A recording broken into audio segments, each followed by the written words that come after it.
We've been fighting a long time, and we have all lost so very much, so many loved ones gone. But you are not alone. There are pockets of resistance all around the planet. We are at the brink. You have no idea how important you are. If you're listening to this, you are the resistance. Ave Maria Stella, Dei Mater Alma, atque semper Virgo, Felix te porta.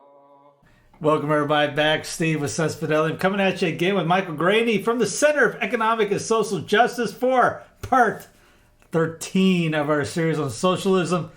From the Metallica song, yes, I grew up, don't rend your garments, listen to Metallica and their song, And Justice for All. This is going to play on that, economic justice for all. So, Michael, now that I just eliminated all my fans, because how dare me. Well, one, I never have knowingly listened to Metallica, although I probably have heard it. And two, what I was thinking of was more the 1986 U.S. Bishop's Pastoral Economic Justice for All. Or that was another one. Yeah, that was second or third on the list. Yeah, which there are some good things in that pastoral. There are some other things which I happen to think are not quite so good, which we will address in a future video. But today we're going to get into the fundamental principles of economic justice as we understand them within what we call the just third way of economic personalism, which I wish we had a really snappy name like capitalism or socialism. But what we have, instead of individualism, collectivism, and personalism, and they have their capitalism and socialism, we have economic personalism, which doesn't quite fit into a label very easily. I mean, not short and punchy. But where we, or I should say, the just third way of economic personalism comes from two strains. Pope Pius XI's social doctrine, which we covered last week in the video on the act of social justice. And in economic terms, the work of Mortimer Adler, the renowned Aristotelian philosopher, or I should say Aristotelian Thomist philosopher. It's almost impossible today to talk about Aristotle without talking about Aquinas, at least in any meaningful terms. And Louis Kelso, who is probably best known as the inventor of the employee stock ownership plan, by means of which workers without savings and without taking deductions from payroll can acquire ownership of the companies that employ them, which, as Mortimer Adler noted in the preface to the book they co-authored, the first book they co-authored, was what Leo XIII and a number of other thinkers were talking about, that capital should be as broadly owned as possible. The problem was that prior to Kelso and Adler, there was no financially feasible and ethical means of achieving that goal, because either you're talking about coercive redistribution or hidden redistribution of some sort if you're locked into the framework of either capitalism or socialism. This is why, for example, if you're a capitalist locked into your system, you will look at economic personalism and say it's socialism. If you're a socialist locked into your socialist paradigm, you will say that economic personalism is capitalist. So it's actually outside the capitalist/socialist framework. But I think we covered that in a couple of earlier videos. But to get to the point here, in 1958, Kelso and Adler, and there's an interesting story behind it, which we won't get into, co-authored or published a book called, that they titled, very clever, but actually misleading title, The Capitalist Manifesto. This, of course, was in the wake of the McCarthy hearings, so it was just the right title to get onto the New York Times bestseller list, which it did. Unfortunately, capitalist doesn't describe what Kelso and Adler were talking about. And later, Kelso decided he was unhappy with the word capitalism and ended up with binary economics, which we will get into in a few minutes, I hope. But in the Capitalist Manifesto, they defined capitalism as basically an intensive use of capital instruments in production. Well, we define capitalism as concentrated private ownership of capital, just as we define socialism either as the abolition of private property in capital or concentrated public ownership. And of course, that includes control of capital. But one of the first things you learn if you go to law school and take a course in property is that you may be the nominal owner of something. You may hold title to it, but that doesn't mean you're the owner. Here's your quick course in property law. Blackacre is the generic name for an estate. A owns Blackacre. He has title to it, but he conveys to B all rights and control and enjoyment of the fruits of Blackacre. Legal question, who is the real owner? Most people would say, well, A is because he has title. No, a court would say B does because he has control and enjoyment of the fruits. This is why Kelso pointed out in a 1957 article in the American Law Journal, the Journal of the American, I can't remember, the American Bar Association, sorry, all the lawyers are not going to sue me. Actually, I shouldn't encourage them, they'll do it anyway. He pointed out that in law, control is ownership in all codes of law. So you may own title, but if someone else controls it, you're not the real owner. And Henry George, the agrarian socialist, actually based his whole theory on this assumption by saying that if the state takes all profits from land, either sale or use, as a single tax, anybody can own it, but the state is the real owner. The state becomes the universal landlord. And this is why some people will say, well, Henry George didn't abolish title, therefore he's not a socialist. No, he was a socialist, an agrarian socialist, but still a socialist. Now, in the Capitalist Manifesto, which, as I said, doesn't really describe capitalism, Kelso and Adler presented we'll call this revolutionary in a good sense, and also a traditionally Thomist, that is Aristotelian, with certain corrections by Aquinas, understanding of the principles of economic justice, which is, they gave 3. And actually, it was probably Adler working with what Kelso gave him. For our purposes, and to be as brief as possible, the substance with respect to the principles of economic justice in the Capitalist Manifesto can be found in the preface, which was by Adler, and which he credits these ideas to Kelso, and in chapter 5. And you can get the book as a free download from the CESJ website. It's www.cesj.org. It's under resources on the menu bar, free ebooks. Of course, free plug for Sensus Fidelium. Be sure to visit the Sensus Fidelium store first so that you can load up on stuff that you do have to pay for. Reasonable prices, and support the apostolate. Get your Christmas gifts ready. Yes, makes a great Christmas gift. Only it doesn't slice potatoes or peel anything, at least that I know of. Maybe you should add a vegetable peeler. And what they did was in Kelso and Adler, not Steve and I. Kelso and Adler in chapter 5 of the Capitalist Manifesto gave 3 principles of economic justice. These were participation, distribution, and what they called limitation. We have refined limitation and expanded it to social justice. We'll get into that. In 1961, they co-authored another book. I tend to think of this book, which is so much shorter than the Capitalist Manifesto, as actually an expanded journal article, which takes nothing away from it. What it does is, the title is The New Capitalists. And what he's talking about, of course, is as capitalist as the Capitalist Manifesto, which means it's not capitalist. The subtitle of The New Capitalist is significant. It's a proposal to free economic growth from the slavery of savings.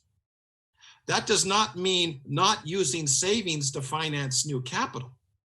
What it meant was, and Kelso and Adler made this clear in the book, shifting from past savings, which is equal to past reductions in consumption, to accumulate a surplus in order to finance new capital, to shifting financing to future savings, which is not past reductions in consumption, but future increases in production.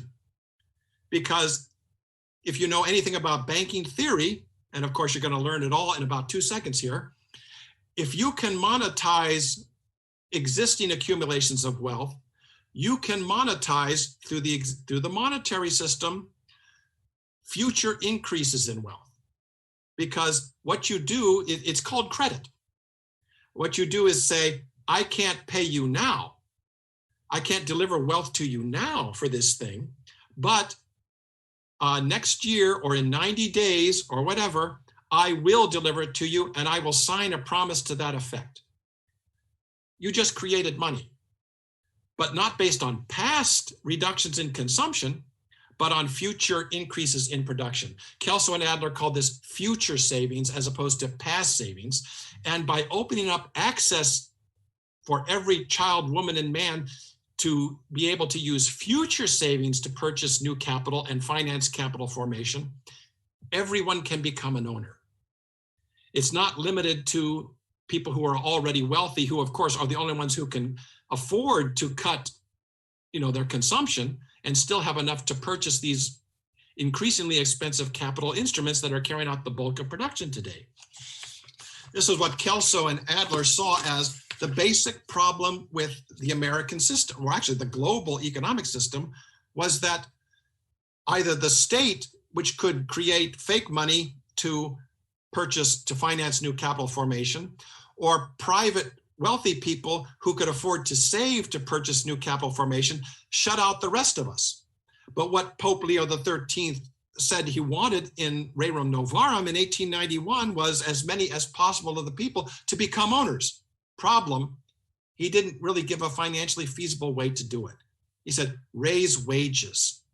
Well, if you raise wages, what you're doing is increasing the cost of production, raising the price level for everyone, and the workers and the rest of the consumers, their families and dependents, end up worse off than before, because now they're paying more and getting much less. And the whole Keynesian system is geared toward how do you shift what little wealth the wage worker gets to producers so that they can afford to finance new capital so that the workers will have jobs. Well, why do they need to have jobs if they can own the machines that are doing the work? This was Kelso and Adler's whole point. Now, therefore, the fundamental idea in the Capitalist Manifesto and the New Capitalists was that expanded capital ownership can be financed without redistribution.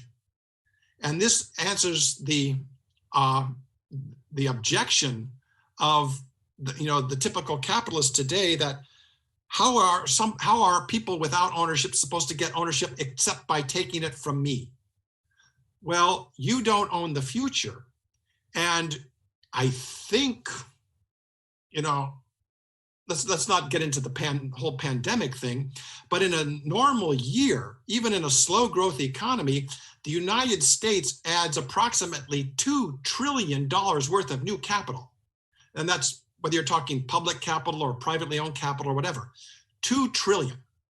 You divide that, up equitably among every US citizen or resident, and that's about $10,000 or $12,000 of new capital each year that nobody owns until it's financed.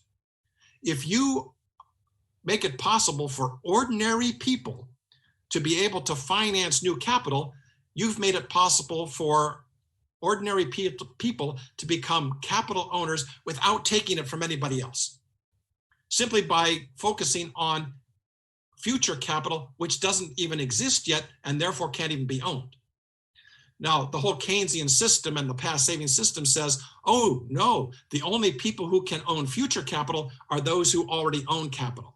And Kelso and Adler said, no, that's not true. If you use advanced financing techniques, anybody can own.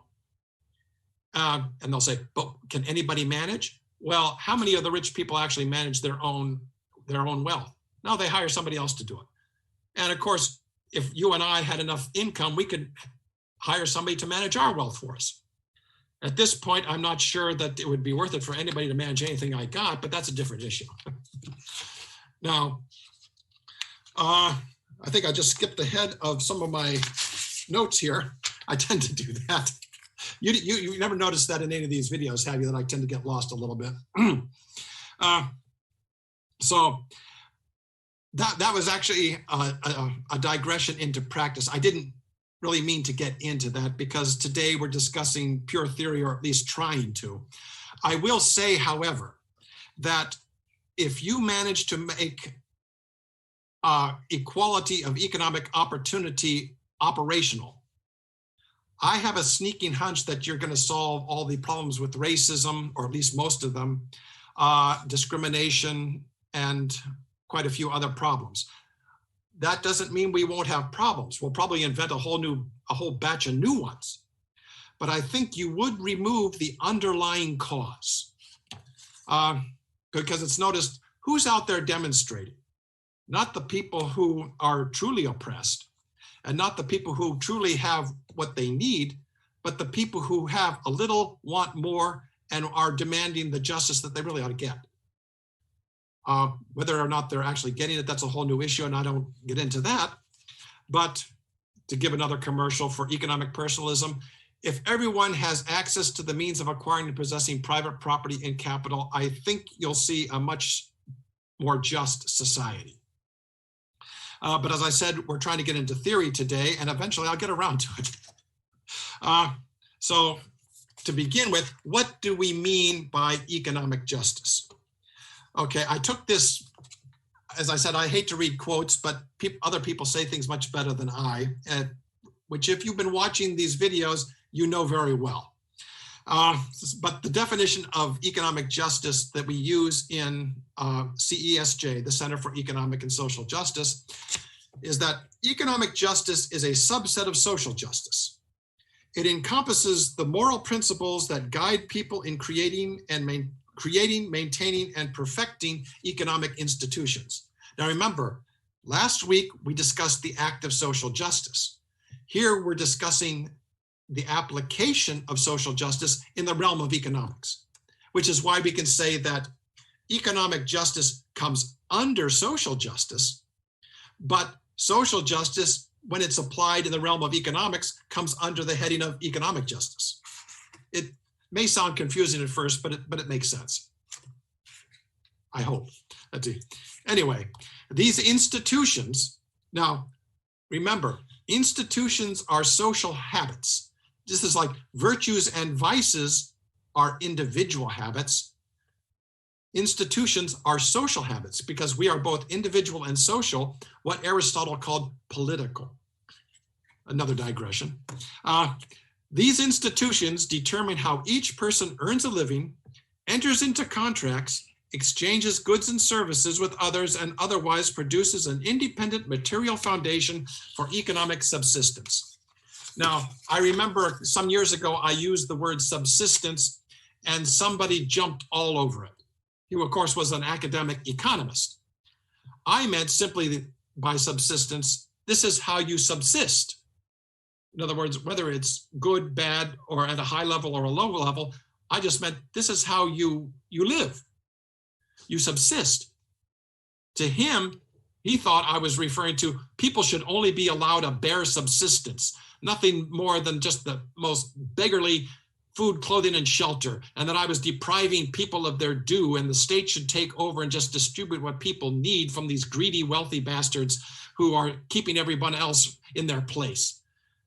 And that I think what we had there was a failure to communicate. Of course, I also said something about abolishing the wage system and instituting an ownership system.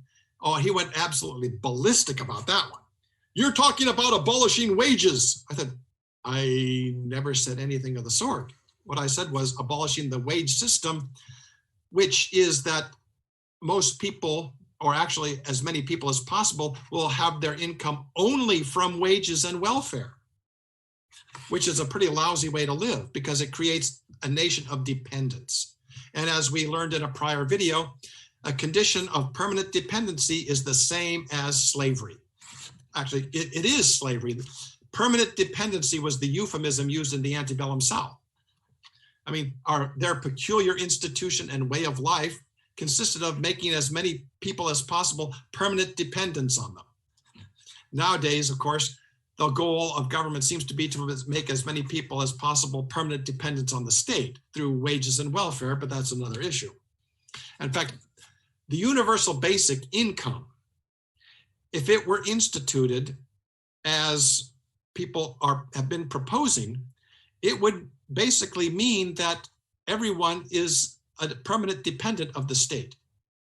Now, when we at CESJ talk about universal basic income, we say universal basic income derived from a universal basic ownership of capital, so that you do have a core of what you own producing for you to provide a basic income, which is somewhat different from the UBI that people talk about. Now, what is the goal of economic justice? Finally, to return to our subject here, it says, the ultimate purpose of economic justice is to free each person economically to develop to the full extent of his or her potential. Now, what that means is that a lot of what you hear coming from capitalism, or the capitalists, I should say, and almost virtually everything you hear from socialists is not why are we here, but what do people want to live the good life here in this life?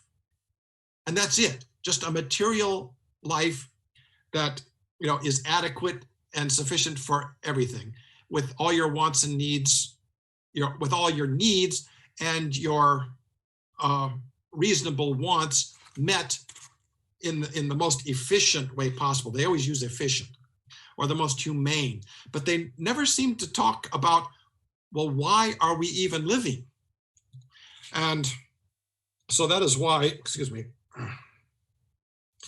that is why when we define economic justice and the goal of economic justice, it's to enable that person to engage in the unlimited work beyond economics. Life is not just simply the material, meeting your material needs. This is the work of the mind and the spirit done for its own intrinsic value and satisfaction. This is what Aristotle called the work of civilization. In other words, meeting your full human potential. Why are you even here as a human being instead of just a dog, or cattle in the field, or just a slave doing whatever your master bids you, whether that slave is a private person or the state? This is what Aristotle was talking about. Our goal in this life is to become virtuous. That is, to fill your virtue means humanness. Actually, it means maleness, but today it means whether you're a child, woman, or a man, you're a full human being, and you're human in the same way. So becoming virtuous means you are becoming more fully human all the time. And of course, to a Christian, and as far as I know, to Jews and Muslims and to people of most other faiths and philosophies, this fits you to be with God, or what if you worship gods, in heaven. By becoming closer to your own nature, you become closer to God, in whose image and likeness we are made. That doesn't mean we look like him when we look in the mirror. If God looks like me, God help God. I mean, that's all I can say. Now, the framework of economic justice, it isn't just doling out to people what they need or what they think they need or want. But it actually is very easy once you get to it. I say it's as easy as 1, 2, 3, 4. It's a little bit more complicated and more difficult than as easy as 1, 2, 3 or ABC, but it's pretty close. So it's basically 4 things that we have to think about when we want to understand the framework of economic justice. 1, it's based on the it's based on the dignity of the human person. And you notice how cleverly we put this together, that 1 is the human person, the single human person.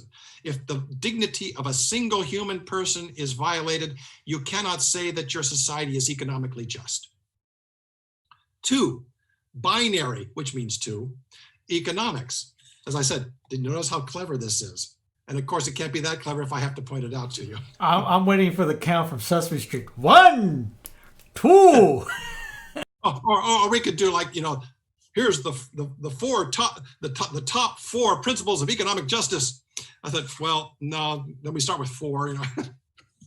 I thought I'll get Letterman to do it for me. I was close to playing the Jackson 5 ABC, easy as 1, 2, 3.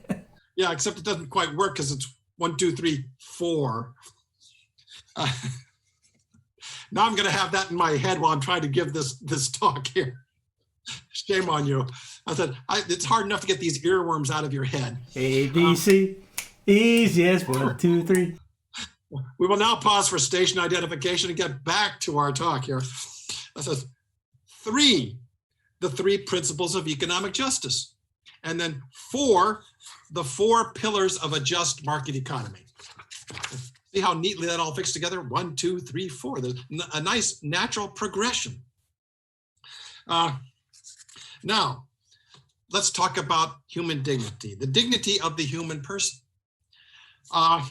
What is dignity?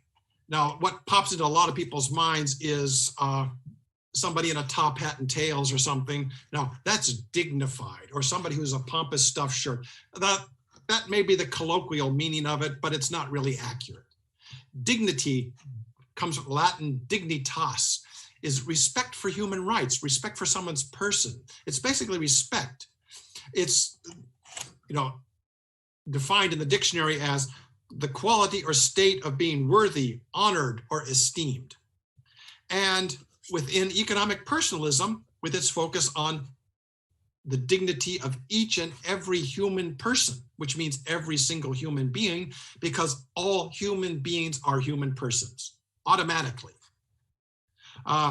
That's basic natural law theory. All human beings have dignity by nature. This is why it's called conforming to your nature is becoming virtuous, which is in conformity with your dignitas as a human being, your dignity. And all human beings are automatically persons and are thus, as political animals, automatically members of society. This all fits together within natural law theory. You don't have to be Catholic, Christian, Jewish, Muslim, pagan, or anything else. All you have to do is understand the basic principles of reason. This is why the Catholic Church teaches as a fundamental and infallible precept that knowledge of God's existence, and here's the catch, the important part, and knowledge of the natural law written in the hearts of all men, meaning in all human beings, may be known by the force and light of human reason alone. That doesn't mean it is. It says it may be. So that faith and reason are not in conflict, or at least should never be in conflict, because they are both aspects of truth, and truth cannot contradict itself. That's your moral philosophy for today. Therefore, all human beings, whether you're a child, women, men, and technically even an unborn fetus, but that we get into, basic matters of expedience and practicality here, all have natural rights to life, liberty, and access to the means of acquiring and possessing private property. This does not mean that an individual person may not have what they call accidentals that get in the way of doing these, but each and every single human person, meaning every single human being, has these natural rights. You can't get away from it unless you want to redefine human beings as other than human persons or as other than human. Simply, you can't get away from it. Now, as I said, we can't, even though it sounds like I'm getting deep into the weeds here, all I'm giving is the barest outline of economic justice. There is an incredible amount of additional information on the CESJ website if you really want to get into it, or you can read the books. I recommend that if you get the Capitalist Manifesto, and as I said, it's downloadable free on the CESJ website, or you can go to the Kelso Institute, and I don't remember their web address, but you can find it easily just by Googling Kelso Institute. Read the preface and chapter 5, if nothing else. Of course, you should read the rest of it, but the preface in chapter 5 will give you the basic background and go into much more detail than I can give here. You have a book on economic personhood, don't you? Personalism, economic personalism. And it was supposed to come out quite a time ago. We finally got the text finalized, and with any luck, it should be out this week. Now, having said that, it won't be. I mean, this is the way things work. I applied to get the pre-assigned control number from the Library of Congress, and I told them October, hoping it would still be in September, because I was promised absolutely drop dead it would be at the end of July, but we won't get into that. Things happen. I'll say things. Now, binary economics. This is the number 2, which of course is binary. And there are some certain principles of binary economics. And as I said, this is the barest outline. Don't think that you know binary economics just from listening to me today, or tonight for that matter, or if you're up in the middle of the night, early this morning. Whenever, wherever you are. Yes, we will find you. Justice will out you. Justice will out. See, labor is the intrinsic human factor of production. This is why it's called binary economics, because it divides the factors of production into 2. 1, human labor, the intrinsic human factor of production. 2, capital, which is the extrinsic non-human factor of production. Also, just basically cut to the quick. It's either human and thus preeminent, or it's not human and thus should come under the control of actual human beings, not abstractions like the collective or anything else. In theory, there is nothing that can't be owned except for human beings. As the precept of Roman law was, everything has its proper owner. Unfortunately, the Romans also included human beings in that, which we do not. At least us, I hope we don't. Anyway. Now, within the principles of binary economics, both labor and capital are owned. See, labor is not a human being. A human being has labor, which means a human being owns labor. And that ownership means the same in both cases. You own your labor in exactly the same way you own your capital. The difference, of course, is that labor is inextricably bound to your physical being. But of course, you own your physical being the same way you own something, your capital or your house or your car or something. Now, yes, cosmically, we do not own ourselves. God owns us. But God isn't going to appear in a court of law to assert his rights. What we're concerned with right now is the relations between not God and man, but man and man. So yes, I will admit that God is the ultimate owner of everything, but he doesn't enter into this discussion at this level. And as I said, ownership means the same in both cases, whether it's labor or capital. And both labor and capital are productive in the same sense. I mean, all things being equal, there is no difference between a marketable good or service produced by a human being or produced by a machine. Now, there may be certain aesthetic qualities that being handmade will convey to something, but in the physical being of the product or service, there is no difference. Personally, I happen to prefer handmade for a number of things, but that's my aesthetic appreciation of something. It is not, the economic, even though I may put a higher economic value on something that is handmade or handcrafted or designed or something. And yeah. Now we come to number 3, the 3 principles of economic justice. And as I said, Kelso and Adler gave them as participation, distribution, and limitation. We give them as participation or participative justice. See, Kelso and Adler stated principles. We elevate, refine, and develop those principles into actual virtues, subtypes of justice. Distribution or distributive justice. And then instead of limitation, we say the feedback and correction or social, the feedback and correction principle or social justice, which they called limitation. And we'll get to why social justice we think is better than limitation in just a minute. But first, we're going to cover what we call participative justice. Now, I recall hearing of a conversation that Father William Ferree, whom we spoke of in the video on the act of social justice, he and Norman Kurland, president of CESJ, and Father Ferree was a co-founder, having a discussion on participation. Father Ferree was willing to admit a principle of participation, but not a virtue of participative justice. They didn't get a chance to talk about it because Norm and Father Ferree only knew each other for about a year. But my analysis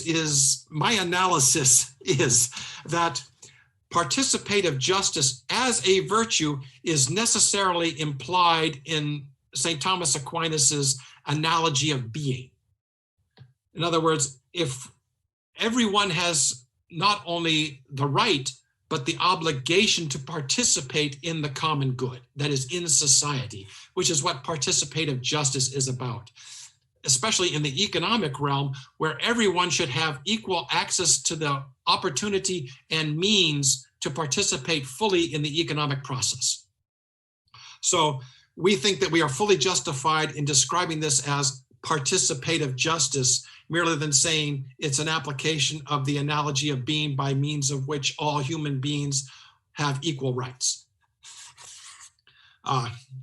Now, under the participative justice, of course, everyone has the equal opportunity to acquire and possess private property in capital, which means not the physical thing, but control over and enjoyment of the fruits of production, whatever the capital or the property produces. That's what private property consists of. And it also means the equality of opportunity to engage in productive work. And this does not guarantee equal results. Remember, I said equal access to and equal opportunity and access to the means to acquire ownership, not necessarily what you're going to do with it. I mean, if you choose to let your property lie fallow and do nothing with it, then why should you derive any income from it? You're not doing anything with it. But if you rent it out or you put it into use yourself, well, of course, yes, you should receive the fruits of ownership, as they call it. Now, that is why participative justice does require equal rights. Even though it does not guarantee equal results, it requires equal rights to produce by by means of your labor as a worker and as with using your capital as an owner. So whichever one, whether you're working with your hands or your capital is working for you, you are equally entitled to the fruits of that ownership. Now we come to distributive justice. And as we went into at some length in some of the earlier videos, especially those covering Monsignor John A. Ryan's thought, distributive justice does not mean distributing to people what they need. It is, it's not a euphemism for what the socialists call social justice. It is, in fact, a classical virtue defined by Aristotle and by Aquinas as referring to if you contribute, and I'm simplifying this, if you contribute, say, 10% to an endeavor, you are due 10% of the results, whether it's a loss or a gain. It's a pro rata distribution of the results of a cooperative endeavor or a participative endeavor. I mean, if you're going at it as a sole individual and you put everything in, of course, you're due 100% of the results, good or bad. Now, so distributive justice in economic personalism and under, of course, economic justice it's the outtake principle, which I just described. If you contribute 10% or 50% or 75% to something, to a communal endeavor, then you are due 10%, 50%, or 75% of the results. This is, with commutative justice, as I said, it's the most classical form of justice. And that's the way it's described in the Compendium of the Social Doctrine of the Catholic Church, which is a big, thick document that you probably don't want to read through unless you're really fascinated by this stuff. I forget which paragraph it's in, but it was an attempt to correct people who think that distributive justice means distribution on the basis of need. That's charity or an expedient welfare distribution. Now, as I said, it was a particular virtue defined by Aristotle and Aquinas. And it has specific, parameters. Input 10%, you get 10%. It relates to the exchange or market value of each person's economic contributions. If you, I don't know, just assume that I'm saying if you contribute 10%, you get 10% every time I say one of these points. Now, what it means is that every single individual has the right to receive a proportionate market-determined share of the value of the marketable goods and services he produces, or she, with his labor, capital, or both. That's all it means. It doesn't mean that you nip in and say, well, you really should have much more than that, so we're going to take it from A and give it to B. No, that's either an expedient to keep society running, or it's basically coercion, redistribution for the purposes of the state or something else, especially if it's involuntary. Charity must be voluntary or it's not a virtue. Now we get to social justice or limitation, an expanded concept of what Kelso and others called limitation. It's social justice as applied in economics within the realm of, within the framework of economic justice. It's the feedback and corrective principle. In other words, if not everyone has equal access to opportunity and the means to participate in the economic process, that's the job of social justice. You have to go in, figure out what's wrong, and fix it so that people do have equality of opportunity and access to the means to participate. If, say, for instance, someone's in a coma and can't participate, well, then the job of social justice in that particular situation would be, what is preventing that person from participating? Well, there's no one to manage that person's ownership of anything. So what social justice would say is, let us appoint some person to handle it for them. Just the way parents handle the the affairs of their children until the children can handle themselves. Kelso, in a rather, this is probably not acceptable these days, but he said, I could build ownership into a wooden Indian, meaning that you don't actually have to be able to do anything to be an owner and receive the benefits of ownership. All you need is to hire somebody to handle it for you. This is what the rich do all the time. In fact, some of these rich hire people that take care of so much for them that they don't have any idea how to survive in regular life. I remember reading some articles about that, where some of these rich kids go off to school and they are completely at sea. You mean I have to figure out a way to get meals? I have to, figure out a way to do laundry? I actually have to walk to class instead of having somebody drive me? That's exaggeration, of course, but not much. But some of the cases they came up with this article, it was surreal. Now, what social justice does within the framework of economic justice is it governs participative and distributive justice. If participative justice and distributive justice are not working properly, as I said, suppose you have someone in a coma who can't participate. Well, then you figure out a way that they can participate.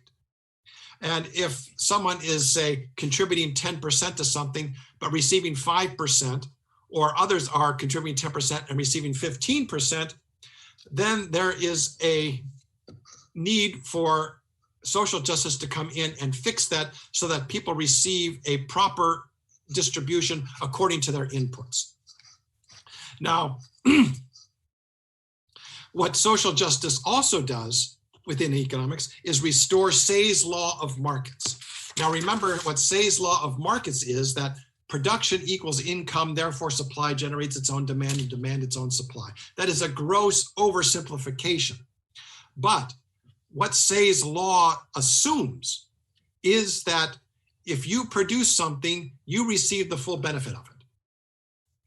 If you're not receiving the full benefit of it, it requires an act of social justice to fix matters or restructure matters so that you do receive the full benefit of what you produce. Now, social justice also puts aggregate production and aggregate consumption into balance, which is related to restoring Say's law of markets. It's how it does it. It also realigns participative justice and distributive justice when the system violates either principle. As we said, I mean, some of these things sound redundant, but it basically is saying the same thing in a different way to make it more clear, I hope. It also includes, it gets this from Kelso and Adler, social justice within economics includes a concept of limitation so that it discourages greed, prevents monopolies and other barriers to full participation. See, simply saying limitation doesn't say anything about, participation, which should be part of it since it's one of the principles of economic justice. Now, social justice in economics also means that everyone has the moral responsibility to organize with others in solidarity to restructure the institutions of the social order so that in the economic realm, if something is preventing people from participating, you fix it. If people aren't getting a just distribution, you fix it. But you can't do this alone. You have to organize with others because what you're talking about is economic institutions, not just individual habits. Now, it is also, social justice is consistent with the principle of subsidiarity. So it's not somebody else who is charged with helping to restructure economic institution. It's you, and you have a responsibility to organize with others to do so. In a way, even though most people say that, oh, you're talking about organizing labor unions. Well, that is one aspect of it, and it's probably the most general and it's the way most people understand it, but it's far too limited. what it doesn't really get to the heart of the matter, which is that how do you make workers, or basically non-owners, put them on a par with owners? Mere organization won't do it. It's turning non-owners into owners. This is why we talk about, instead of, some people say, well, we should have guilds. Well, they don't seem to realize that the medieval guild was an association of owners. If you didn't own, you couldn't be a guildsman. As a matter, unless they redefined what a guild meant. So a guild was not simply a Catholic labor union, because in most labor unions, actually I would assume in all labor unions, you don't need to own in order to be a member, any more than even the craft unions, which once pretty much required that you be an owner. You don't have to own anything either. You just have to meet the qualifications. The distinction between trade unions and labor unions has pretty much disappeared over time. You'll probably get a trade unionist or a labor unionist calling in or commenting that, oh no, I'm completely wrong because of this, that, and the other thing. But most people will not see any difference between the two, not these days. The late Walter Reuther, who was head of the UAW, the United Auto Workers, he saw the problem. He actually came across Kelso's work, Louis Kelso's work, in the mid-60s, I think. Prior to that, he had been called a socialist and he didn't deny it. But then somehow he came across Kelso's work, and it was like a light switch went on. And he started the Citizens Crusade Against Poverty. And he started agitating for, union members becoming owners, not unions. That's syndicalism. But the workers becoming owners. I think he toured a Ford plant one time, and the Ford executive who was showing him around says, "Say, Walter, you're going to have a tough time collecting union dues from those, from the machines." And Reuther immediately snapped back, "You'll have a harder time selling them automobiles." But Reuther actually testified before Congress on the necessity for worker ownership. He said, if you want to keep America competitive in the global marketplace, don't keep raising wages, fixed wages and benefits. That just increases costs. What you do is take increases out of the bottom line after costs have been taken out of profits. And what gives people the right to receive profits is ownership. So he was saying as many as possible of the people should become owners. And then he was killed he died in an airplane crash. And there's people to this day who think that he was killed because he was advocating worker ownership, but I think that's getting a little bit too far into conspiracy theory. Even though in my darker moments I may agree with it. Actually, Dr. Norman Kurland, who is president of CESJ, worked on the Citizens Crusade Against Poverty. I've read the congressional, testimony that Reuther gave. It's fascinating. I mean, he knew what he was talking about. Unfortunately, the unions didn't listen to him. They kept ratcheting up fixed wages and benefits. And guess where most of American industry is these days? It's not in the United States. Now, this slight digression brings us back to what social justice within the realm of economic justice does. It's applying social justice to the common good of specific economic institutions, brings these institutions into conformity with the demands of the common good of all society. See, you can't separate economic life from political life, from domestic life, or anything else the way a lot of people want to. You have to integrate them, even though you may want to separate, or actually not may, you do want to separate, church, state, and family. They are different societies, civil, domestic, and religious, but they do interact. There's no wall of separation between them the way Hugo Black, the Supreme Court Justice, who did a few other things like sign the internment order for Japanese Americans during World War II, which we won't get into at this point. Even though I've known people who were interned.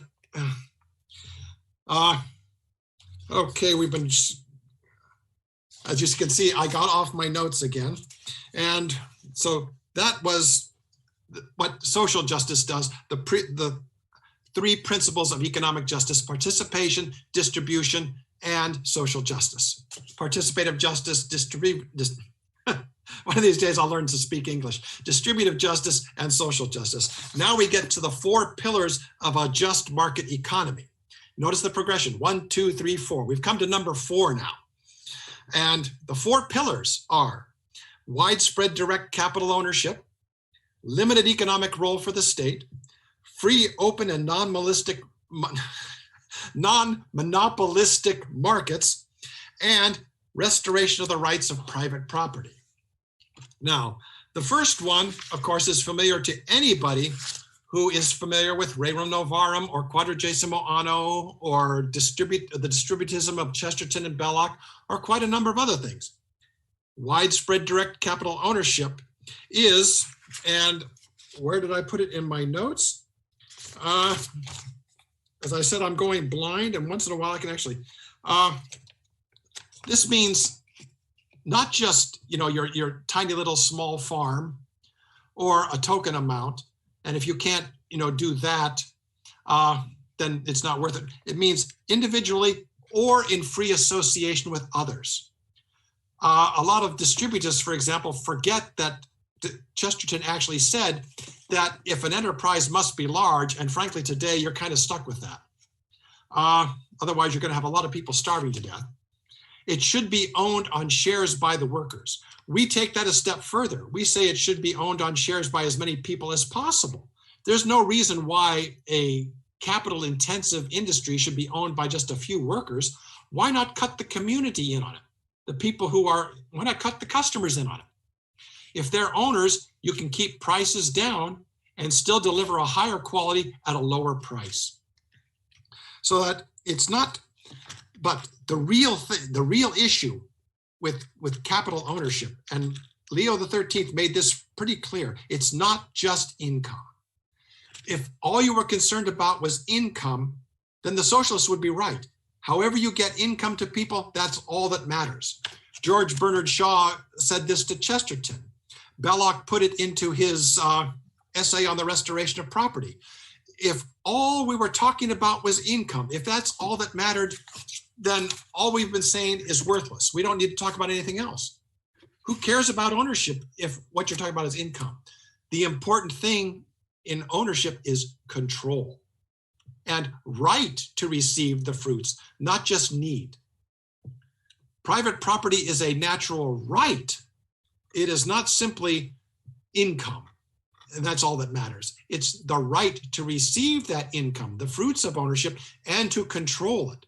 As Daniel Webster said exactly 200 years ago, power naturally and necessarily follows property. We went into this at some length in earlier videos, but in order to become virtuous, you have to exercise, you have to perform, build habits of doing, virtuous habits, habits of doing good.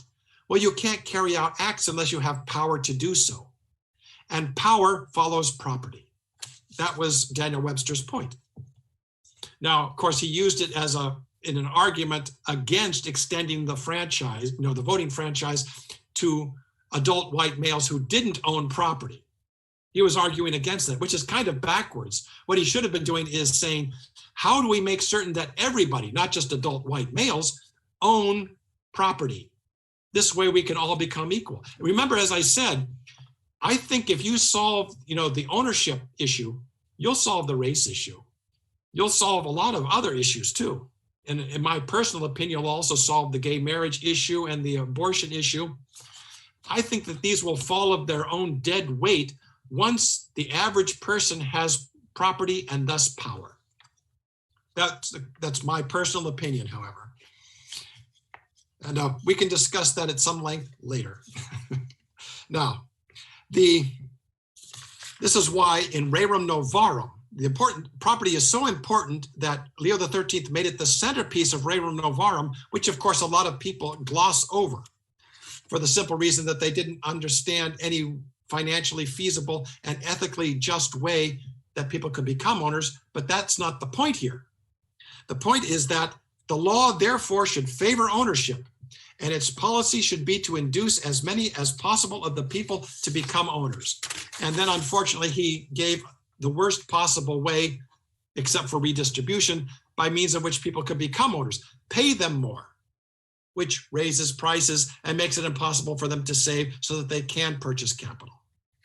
Now, limited economic role for the state.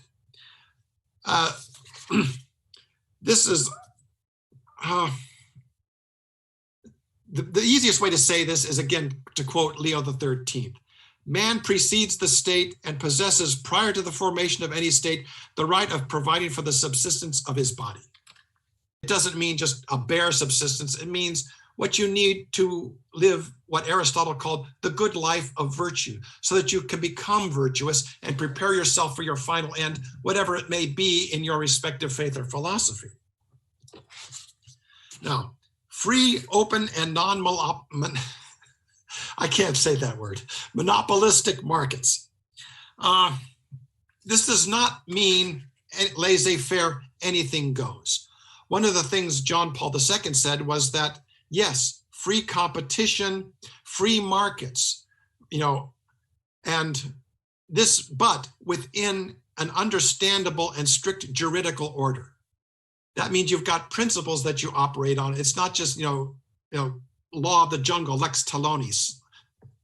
And so, as Leo XIII pointed out, again in Rerum Novarum, section 45, let the working man and the employer make free agreements, and in particular, let them agree freely as to the wages. Nevertheless, there underlies a dictate of natural justice more imperious and ancient than any bargain between man and man. What Leo XIII was saying was that let, employers and employees bargain as equals to come to a just compensation.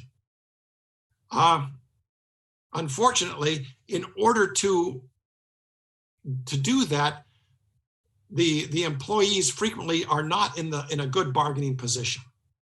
That's why he said, they should get, when workers don't own anything, they should be able to organize to gain the bargaining power so that they can deal with employers as equals, not as adversaries, but as cooperative equals. Unfortunately, labor unionism has gotten into and basically capitalism and socialism are both based on the class conflict model of industrial relations, which is not what we're talking about here. What Leo XIII was talking about. It's not us versus them, it's all of us together. Unfortunately, US labor law assumes an adversarial relationship, so that suppose that management and line workers wanted to negotiate and become part of the same organization so that we can work things out together. That's illegal. You can't do that in the US. You actually have to create separate classes within a company. They just assume this as a matter of course. Now, another thing we have to get into, and this is why it's one of the 4 pillars of a just market economy, is restoration of the rights of private property. Now, a lot of people are fully aware that most corporations don't pay out their earnings. Some corporations don't pay out any earnings. I think a couple of years ago, some guy tried to sue Apple because he wasn't getting any dividends. Apple was just accumulating more and more and more cash, saying that they needed it for further acquisitions. Well, this was the same thing that Henry Ford was doing back in 1919 when the Dodge brothers, who were the second largest block of shareholders in the Ford Motor Company, said, "It's our money, pay it to us." And the Michigan Supreme Court said, "Oh no, Henry Ford has the right as the single largest shareholder and chairman of the board to say that you don't get your money because the company needs it. And the only way you can get it," and this is what was called, this is why Dodge versus Ford Motor Company in 1919 is called the first test of what they call the business judgment rule. The only way shareholders can get their dividends if the board of directors decides not to pay the dividends is to prove that the company does not need the money. Now, you see the flaw in logic there. You can't logically prove a negative. How is a shareholder supposed to prove that the company does not need the money? The board of directors should be in the position of proving to the shareholders that in order to withhold dividends, the company does need the money. They should have to make the case. But under the business judgment rule, as congealed into law by the Michigan Supreme Court in 1919, they don't have to pay out dividends if they don't want to. So stock ownership in this country and throughout the world has gotten a bad name because the only way you can make money from stocks or corporate equity is to buy and sell it. In other words, the only way to make money off of being a corporate owner is to divest yourself of corporate ownership, because the board of directors is withholding the income from you, which you have a natural right to. So that is why we say that a pillar of a just market economy is to restore the rights of private property, premier among which is enjoyment of the fruits and control, which minority shareholders don't have in virtually every corporation in the world. But this contradicts what Leo XIII said in section 5 of Rerum Novarum, which is a working man's little estate should be as completely at his full disposal as are the wages he receives for his labor. But it is precisely in such power of disposal that ownership obtains, whether the property consists of land or chattels. Now, chattel just means non-landed personal property. That's it. Unfortunately, we've got it linked in our minds with chattel slavery, which is human beings owned as personal possessions. But chattel itself is a perfectly good word. Slave is not. Well, okay, slave is a perfectly good word. It's a perfectly evil thing.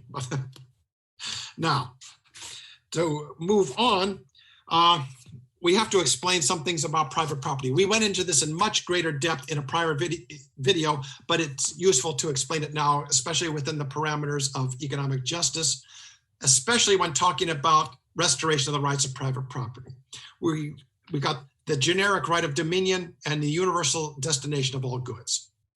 The generic right of dominion is access. Remember, we said that the work of social justice in the realm of economics is to ensure equality of opportunity and access to the means of acquiring and possessing private property, among other things. Access is the same thing as the generic right of dominion. Every single human being, sui generis, has the right to be an owner. It's absolute. It is the right to be an owner inherent and without restriction, exception, or qualification in every single child, woman, and man. The right to property is part of human nature. It's an integral aspect of the capacity to become virtuous that defines human beings as human persons. Property is the normal means, when we exercise it, of becoming virtuous. This is why Aristotle said that, a household needs a modicum of property in order to function properly within the polis, within the political organization, and so that people can become virtuous. And of course, slaves aren't virtuous because they can't own, and they have no capacity for virtue, which of course we know is not true because every single human being has the analogously complete capacity to acquire and develop virtue, become virtuous, which private property is the primary means by which we do become virtuous. There are other ways, of course. It's not exclusive, but it's the primary means and the usual means for all us poor people who can't become hermits in the desert or become so sanctified that we don't need anything material. Frankly, I do. The universal destination of all goods refers to use or the stewardship concept. And that is the universal destination of all goods refers to the socially determined bundle of rights that define how an owner may use what he or she owns. It is necessarily limited. It's not like the right to be an owner, which is absolute. The rights of ownership are necessarily limited, or society would dissolve in chaos. And in exercise of private property, there is a fundamental tension balancing your private individual rights with the needs of other individuals and groups and demands of the common good. This is basically the art of politics. In other words, how do we ensure that society and individuals both get the optimal arrangement so that people can become virtuous, but that society can also function properly?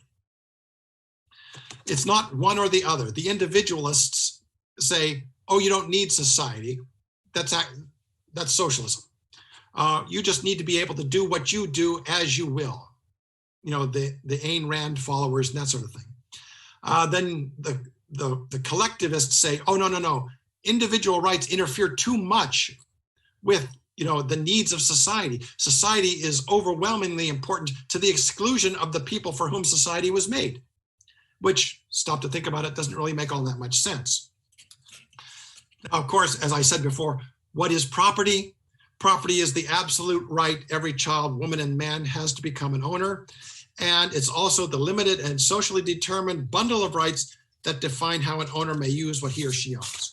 That is why restoration of the rights of private property is so important to a just market economy. Now, having said that, we'll make an exception. As Leo XIII pointed out, sometimes things aren't working right.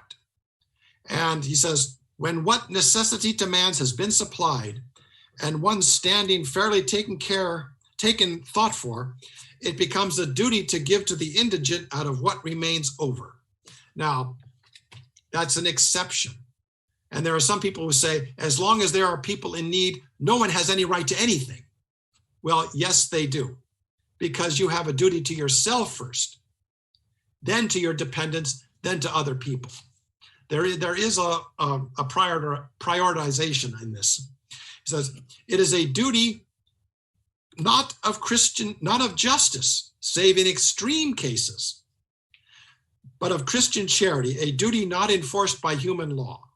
What the socialists want to do is they do want people taken care of, and they do want it enforced by the state and a matter of human law. No, because what that does is say that you have it basically takes the virtue out of charity and makes it non-charity. You do not want to confuse justice and charity. Charity fulfills justice, it does not replace it. Distributive justice is not a euphemism for fake charity.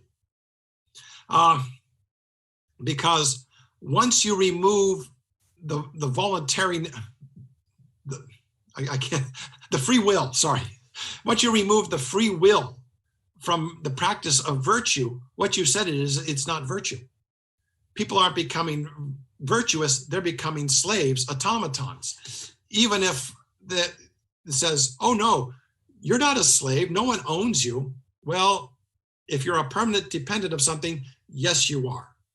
In fact, this is what William Cobbett, who is called the apostle of distributism by Chesterton, he said, freedom is not an empty sound. It is not an abstract idea. It is not a thing that nobody can feel. It means, and it means nothing else, the full and quiet enjoyment of your own property. If you have not this, if this be not well secured to you, you may call yourself what you will, but you are a slave. That's from A History of the Protestant Reformation in England and Ireland, paragraph 456, if you care. For some strange reason, I have that memorized. Now, this also folds into, Cobbett was not a Catholic. He was a Protestant, and although he had great sympathy for Catholics and fought for their rights, and I think he greatly agitated for Catholic emancipation, which finally occurred in 1829, he said he was a Protestant, he was proud of his heritage, he had no intention of becoming a Catholic. But Catholics have as many rights as Protestants, and if you look at the great and glorious England of which they're so proud of and their rights, he says, it all came from Catholic England, not Protestant England. He wasn't one of these who said that the Church of England was really Catholic or something, but I think we got into branch theory in an earlier video. Now, this all, of course, it's all natural law theory. This isn't Catholic stuff. It's natural law stuff, which means it applies to every single human being. which is why Catholic social teaching is not just a Catholic thing. I think that there was some Catholic economist, which is the way he referred to himself, who said that he made the most ridiculous statement possible with respect to Catholic social teaching. He said something, and I paraphrase because I don't remember the exact quote, that Jews, because they are Jews, have nothing in common with Catholic social teaching. Well, that is almost a retarded statement to make, because you're either saying that Jews are not human beings or that Catholic social teaching is not Catholic. It applies to everybody or it applies to nobody. That's all there is to it. And that the whole point of it, and especially with respect to economics, is what Pius XI stated in Quadragesimo Anno. I think it was, let me check here. Oh yeah, it was in paragraph 59, at least if you use the current Vatican translation. Sometimes once in a great while, they shift some of the paragraphs around or something for the translation, but that's not important.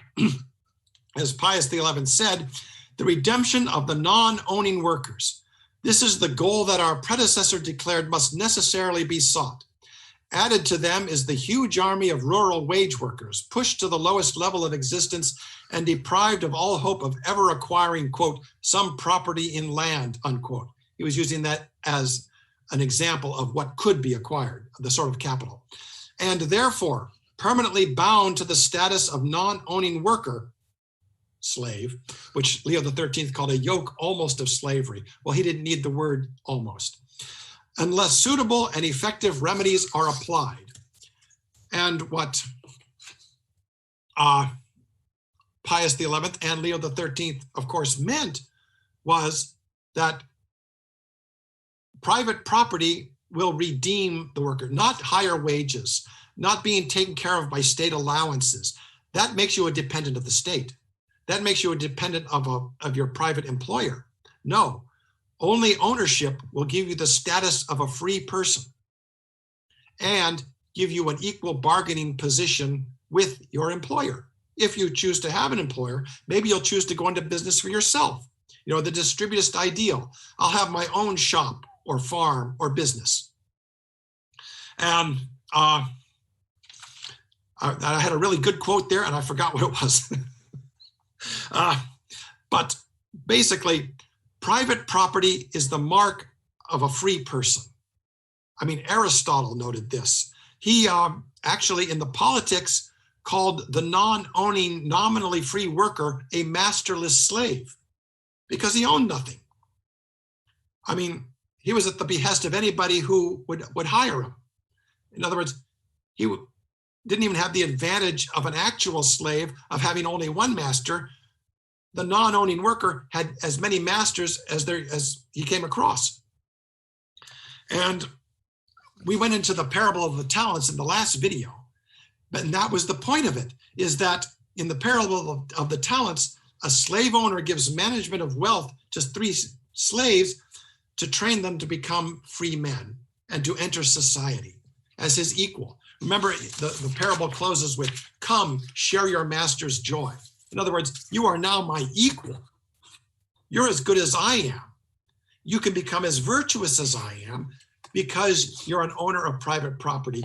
And the whole point of economic justice, which is to become a capital owner on financially feasible and morally ethical manner, is to free you up so that you can become virtuous, so that you can develop more fully as a human person and fit yourself for the final end for which God intended you.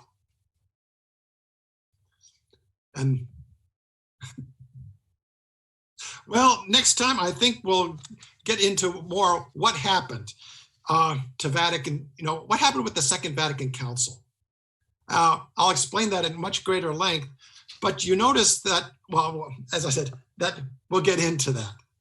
I said, Vatican II should not be the bogeyman it is for a lot of people, but neither is it the justification for what a lot of people have tried to turn it into.